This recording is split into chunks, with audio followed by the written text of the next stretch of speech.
اور صحابہ پھر حضور کے در پاک کو دستک تک بھی نہیں دیتے تھے۔ جب حضور سے ملنا ہوتا تو آ کے دروازے پر بیٹھ کے درود پڑھتے رہتے۔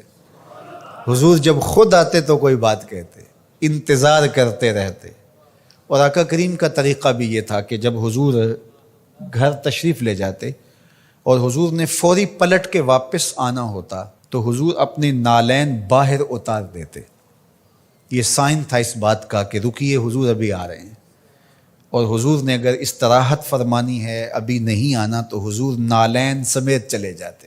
حضور بھی خیال رکھتے تھے کہ کوئی دیر تک نہ بیٹھے، اب تشریف لے گئے ہیں، دیر کے بعد آئیں کہ کوئی کام کر لیں، کھانا کھا لیں، چلے جائیں۔ لیکن حضور نے اگر فوری پلٹ کے آنا، چند لمحوں کے لیے گئے ہیں گھر، 10 منٹ کے بعد پھر آئے، تو حضور نالین دروازے کے ساتھ ہی اتار کے چلے جاتے۔ نالین کو دیکھ کر صحابہ جان لیتے کہ ابھی حضور آئے۔ کہا اتنی دیر تک نالین دیکھتے رہو، قدموں کے نشان ڈھونڈتے رہو، مصطفیٰ جان رحمت آنے ہی والے ہیں۔ اللہ اکبر، تمہاری نظریں نبی کے نالین پہ لگی رہیں۔ امام بخاری نے ادب المفرد کے اندر صحابہ کے اس منظر کو بیان کیا ہے۔ کہتے ہیں کہ صحابہ حضور کے دروازے پہ پھر دستک نہیں دیا کرتے تھے، اور اگر کبھی ناگزیر حالت ہو جاتی، دستک دینا پڑ جاتا حضور کے دروازے پہ، تو پھر ان کا طریق کیا تھا؟ کہتے ہیں کانت تقرہ ابواب النبی بالاظافر، صحابہ اپنی انگلیوں کے ناخنوں کے ساتھ حضور کی دہلیز پہ دستک دیا کرتے تھے، ہولے ہولے حضور کی دہلیز پہ دستک دیا کرتے تھے۔ تو مولا علی قاری فرماتے ہیں کہ ناخنوں سے دستک کیوں دیتے تھے؟ اے دربن خفیفن و دکن لطیفن تعظیمن و تکریمن و تشریفن۔ یہ صرف اپنی بے تابی کا اظہار تھا کہ ہم کھڑے ہیں، یہ ادب ہے ان کا، یہ محبت ہے ان کی۔ اللہ اکبر۔ حضرت ابو ہریرہ نے ساری زندگی کمان کو بے وضوحات نہیں لگایا۔ کسی نے کہا ابو ہریرہ یہ کمان تو ہندوستان سے بن کے آئی ہے۔ کہا کہ اس کمان کو بھی بے وضوحات نہیں لگاؤں گا، اس لیے کہ اس کی شکل اس کمان سے ملتی ہے جو میرے حضور کے ہاتھ میں رہی، میں اس کو بھی بے وضوحات نہیں لگاؤں گا۔ یہ تھی ان کی محبت۔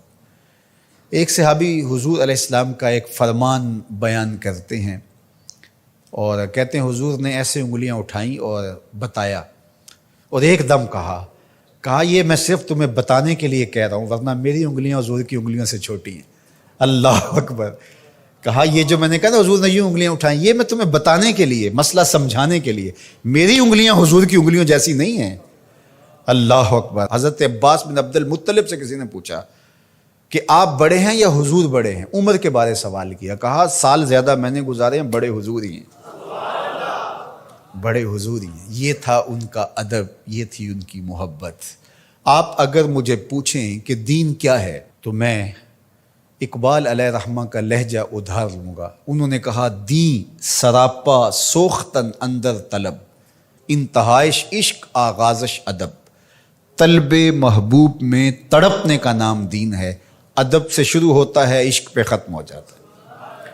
جو دین ادب سے شروع نہ ہوتا ہو اور عشق پہ ختم نہ ہوتا ہو، وہ دین ہی نہیں ہے۔ میں ان تھوڑے جملوں میں آپ کو بہت کچھ کہنا چاہ رہا ہوں۔ آپ پوچھتے رہتے ہیں، مسائل پوچھتے رہتے ہیں، میں 2 لفظوں میں آپ کو بتا رہا ہوں۔ جو بھی دین ادب سے شروع نہ ہوتا ہو، عشق پہ ختم نہ ہوتا ہو، وہ دین نہیں ہے، کوئی اور ہے۔ عشق ہی ابتدائے ذات، عشق ہی انتہائے ذات۔ عشق نہ ہو تو شرح و دین بت کدا تصورات۔